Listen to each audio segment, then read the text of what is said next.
And then I got another question. You know, people ask me all the time. Actually, I got in an argument the other day with a friend of mine. She asked me a question about Abraham. You know, I didn't answer it to her liking, or I really, you know, she's like, well, what is Abraham? Where does Abraham come from? Blah, blah, blah. I didn't really want to answer it because I don't need to answer it because I know and I don't care. You know what I'm saying? But she wanted to have an argument about it because, you know, I kind of mess around with her a little bit about her Catholicism. So I just, you know, I mess with her a little bit because, you know, she's talking about how she's religious and all this stuff, but then, you know what I mean? I'm just messing with her, okay? It's coming from the heart. But for her, she's really trying to stick it to me, you know? Why? And so we got an argument about it the other day. So I'm just asking you, what's the best way to explain what I'm doing here? What, you know? Like, what, you know what I mean? Seriously, what would I say? I'd say, well, who's Abraham? Where does it come from? I say it's just a source being. It's just the inner being. A woman's able to channel it, and you're able to speak with her and have your fun and da-da-da-da-da. I'm going to come back to that, how if we were standing in your physical shoes, we would explain this process. Okay. But before we do, we want to address the other subject first because it's really more important and a lot of fun to hear too. Okay. We were visiting with a woman the other day who is a singer and songwriter, really very good. And she was talking about, as you are, how to match her goals more efficiently, to get where she wants to go faster, how to feel better along the way, how to set aside her fears and the trepidation that so often comes over her when she really gets focused upon her desire. It seems that her fears come up proportionately. And she was talking about how she has reached an age where her agent will say to her, well, you know, you're not exactly the age that people are getting started. In other words, you're getting pretty far up there in years. And she says, so what do you do with something like that? What do you do when someone hits you with something that stings and hurts like that? And we said, here's the most important thing for you to hear. The reason that this agent is doing that to you is because you are wanting success that you don't feel that you're getting, and you're sort of laying it at his door. Your attitude to him is, why aren't you getting me a record contract? Why aren't you getting me better opportunity to sing? And in his defensiveness, he's coming back at you with that. We said, if you wouldn't do that, he wouldn't do that. Yeah.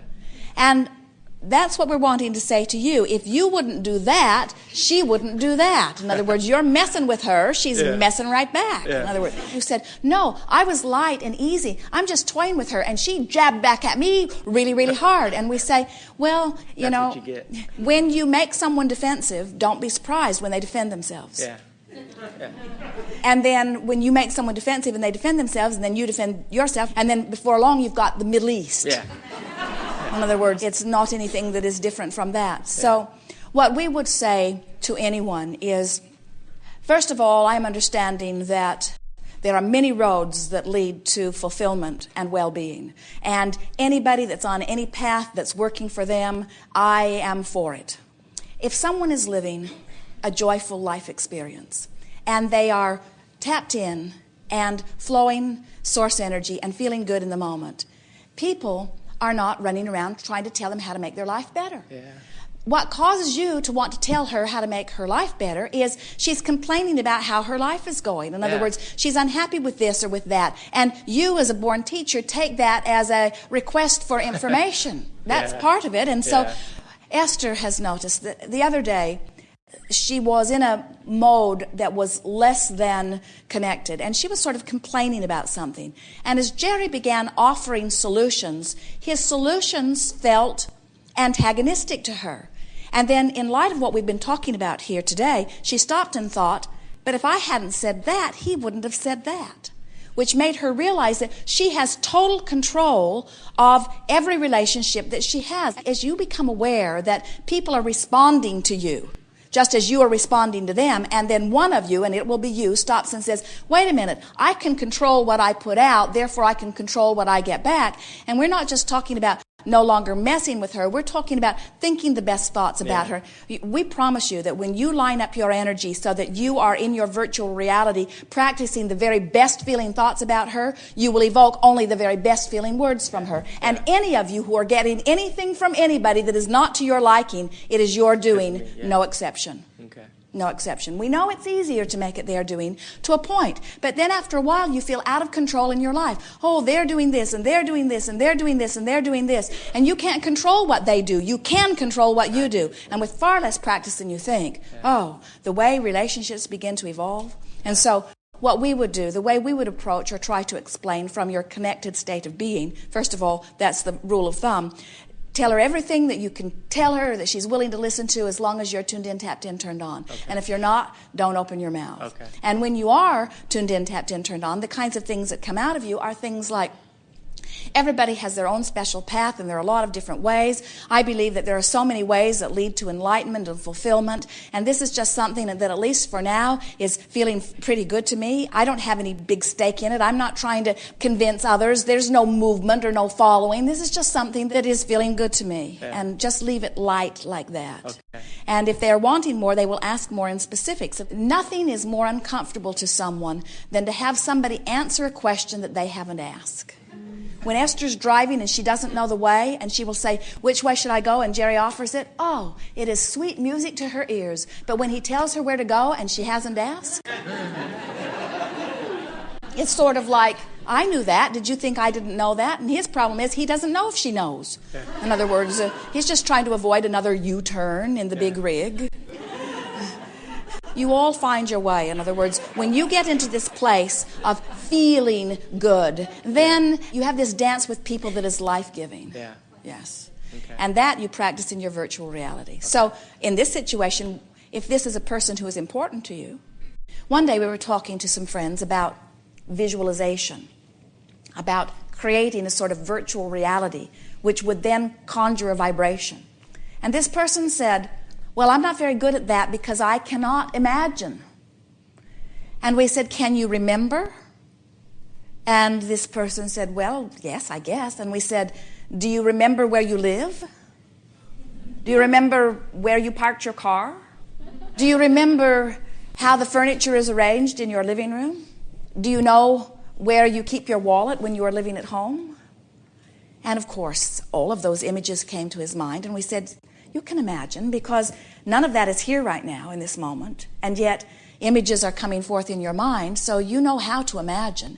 Imagery is only about telling a story, and maybe it's a verbal story, maybe it's a story that brings pictures in your mind. It doesn't make any difference. Imagery is about expressing something that is not happening here in this moment. And so what we are wanting to encourage you to begin doing is use the power of visualization, a virtual reality game, so to speak, where you get to make things just as you want them to be, and in doing so, you conjure a vibration. Now, what we've noticed, because some of you have been doing something like this for some time, some of you have been doing what we've called creative workshops or imagination for a while. But the thing that we want you to hear that may be different for you here today than what you've been doing before is that when you are working in your virtual reality, you make everything as you want it to be. You would not take a broken relationship into your virtual reality and fix it. You would just take a perfect relationship. In other words, you would not build a house in your virtual reality and then notice that it had holes in the roof and then tear the roof off and replace it. You would just build the perfect house in your virtual reality. And we think that is the thing that is tripping so many of you up, because so often you go to your creative workshop to try to fix something that is broken. And then you drag that energy into it, which causes your virtual reality moment in time not to be any more pure in vibration than what you're actually living. Something that really trips you up is that you have been trained to believe that you should face facts, that you should tell the truth, that you should tell it like it is. And what we're really wanting you to hear is that when you are seeing it, remembering it, imagining it, telling it like it is, then you are offering a vibration like it is, and you're not doing something about changing anything. In other words, all that you're doing is practicing the same vibration that is bringing you to the same place that you were before. And so, as you begin to utilize this virtual reality in the powerful way that we are offering it to you. You will take 15 or 20 minutes, maybe 2 or 3 times a day, on subjects that are important to you, and you will jump in and imagine something just as you want it to be. And if you find your mind wandering into the arena or area of trying to fix something that is broken, just laugh about it and leave the virtual reality and say, I'll come back later and I'll be as pure as I can be. In other words, dart in, have fun, and then get out before you get negative. Dart in, have fun, and then get out before you get negative. Try to contain yourself, try to control yourself, try to keep from trying to fix anything in virtual reality. And in time, what will begin to happen to you is your virtual reality vibration will become more dominant than your reality, or your telling it like it is. And as that teeter-totter or weight and balance tips, then you will begin to see manifestations coming that reflect your newfound vibration. Do you believe us when we say that you are more electrical than anything else? Are you beginning to get it that you are vibrational beings? Do you understand that your emotions are your indications of vibrations?